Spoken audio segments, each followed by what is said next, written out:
जहाज दुर्घटना की कहानी है सर्दी। 1952 पेंडल्टन नाम का एक क्रूज जहाज मैसाचुसेट्स के पास तूफान आया। इस तरह का मौसम उन नाविकों के लिए क्या कहता है जो लंबे समय तक समुद्र में जाते हैं।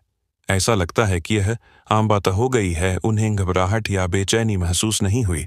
लेकिन इस समय जो चीफ इंजीनियर ड्यूटी पर थे, लेकिन ऐसा मत सोचो, क्योंकि पिछले महीने उन्हें एक दुर्लभ दरार का पता चला था। टकराती हुई लहरों से अजीब अजीब आवाजें आती रहीं। सुरक्षा कारणों से उन्होंने कप्तान को स्थिति की सूचना दी और कप्तान से नौकायन धीमा करने को कहा, लेकिन दुर्भाग्य से कैप्टन ने उनकी बात नहीं मानी। लेकिन इसी समय एक विशाल लहर ने अचानक जहाज का धनुष उठा लिया।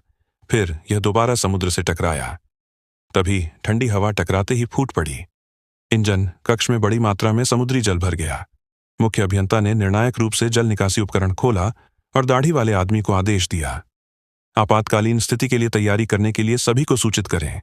फिर रिपोर्ट करने के लिए कप्तान से संपर्क करें। लेकिन इस समय मैं कप्तान से संपर्क नहीं कर सका, इसलिए उन्होंने चालक दल को पुल पर जाने और कप्तान को सूचित करने का आदेश दिया। लेकिन जब वह डेक पर आया, उसके सामने के दृश्य ने उसे अभिभूत कर दिया। वास्तव में पूरा विशाल जहाज 2 खंडों में टूट गया था और पतवार का अगला भाग तुरंत लहरों से घिर गया। सौभाग्य से पतवार का पिछला भाग विभाजन बोर्ड के संरक्षण में। कोई मौन नहीं है। केबिन में हवा का दबाव अभी भी पतवार को कुछ देर तक तैरता रख सकता है। इंजन और जल निकासी व्यवस्था अभी भी चालू है। इस समय मुख्य अभियंता चिंतित थे कि इंजन में अभी भी पानी भरा हुआ था। घुमाई, एक बार इंजन में पानी भर जाने पर वे शक्ति खो देंगे। बिजली नहीं, समुद्री जल पंप काम करना बंद कर देगा। उल्टा पतवार जल्द ही समुद्री पानी में डूब जाएगा। उन्हें तुरंत आपातकालीन उपाय करने चाहिए। इस समय किसी ने जीवन रक्षक नौका को नीचे रखने और जहाज को छोड़कर भागने का सुझाव दिया, लेकिन मुख्य अभियंता इससे सहमत नहीं थे। पशुओं द्वारा बनाई गई जीवन रक्षक नौकाएं लहरों के थपेड़ों को सहन नहीं कर पाती। अब लाइफ बोट को नीचे करना आत्महत्या करने के समान होगा। परंतु इस समय वह अदृश्य था। टेलेक्स संदेश प्रकट होता है। पास का एक क्रूज जहाज भी तूफान की चपेट में आ गया। सभी बचाव कर्मी वहां पहुंच गए हैं, यानी कि घटना घटने से पहले नेता ने कोई संकट संकेत नहीं भेजा। इस समय हर कोई निराशा से भरा हुआ है। वे आगे कहां जाएंगे? एक विशाल क्रूज जहाज तूफान की चपेट में आ गया। बड़ी लहरों के प्रभाव में पतवार कमर तक टूट गई थी। पतवार का अगला भाग तुरंत लहरों द्वारा निगल लिया गया। पतवार का दूसरा भाग भी 3 घंटे में नष्ट हो जाएगा। मॉनिस समय उनका एकमात्र विकल्प यही है, जबकि इंजन अभी भी चल रहा है।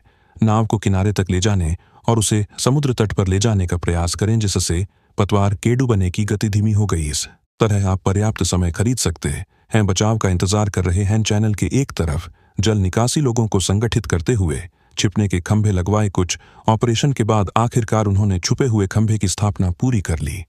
लेकिन इसी समय एक क्रू सदस्य ने मुख्य अभियंता को बताया, यदि डेक पर कोई नाव छोड़ना चाहता है तो उसे ऊपर उठा लें। भाग जाओ। हताशा में कप्तान ने कुल्हाड़ी उठा ली। नाव लिफ्ट में लगे केबलों को सीधे काट दें। चालक दल के सदस्य जो शुरू में भागने की तैयारी कर रहे थे, ये समझ नहीं आता, लेकिन अगले ही पल इस समय मुख्य अभियंता के कार्यों से हर कोई टूट गया था। मैंने सोचा कि ऐसे मौसम से निपटने के लिए नाव की लिफ्ट बहुत छोटी थी। अब नाव से भागने का विकल्प चुनना व्यर्थ मरने के समान है। अगर हमें जीवित रहना है तो हम सभी को मिलकर काम करना होगा। नाव को किनारे तक चलाओ। फिर मुख्य अभियंता के आदेश के तहत हर कोई इसे कर सकता है। उनमें से 8 पतवार स्टॉक को नियंत्रित करने के लिए जिम्मेदार और जल निकासी, ये दोनों संकट संकेत भेजने के लिए लगातार सायरन बजाने के लिए जिम्मेदार हैं। अन्य लोग शॉल्स को ढूंढने और संदेश पहुंचाने के लिए जिम्मेदार हैं। इस समय केबिन में पानी का स्तर लगातार बढ़ रहा था। यह इंजन पर दबाव डालने वाला है। संकट के समय शांत रहने वाले मुख्य अभियंता, ऐसा लगता है कि सच में मैंने अपना आत्मविश्वास खो दिया है। और इस वक्त डेक पर मौजूद दल को 1 मील आगे एक उथला किनारा मिला और शीर्षक निर्देशांक पर पारित कर दिया। इंजन कक्ष में चालक दल ने स्वागत किया। खबर के बाद जल्दी से रास्ता बदलो। शीघ्र ही वे तट के निकट पहुंच गए। इस वक्त सबकी सांसें अटकी हुई थीं। अंततः हर किसी में खूब कोशिश करो। आखिरकार वे तट पर फंस गए, लेकिन हिंसक प्रभाव के तहत अंततः इंजन समुद्री जल में डूब गया। बिजली व्यवस्था भी बाधित हो गई। इस समय वे सिर्फ मौत की ईजा का ही इंतजार कर सकते हैं।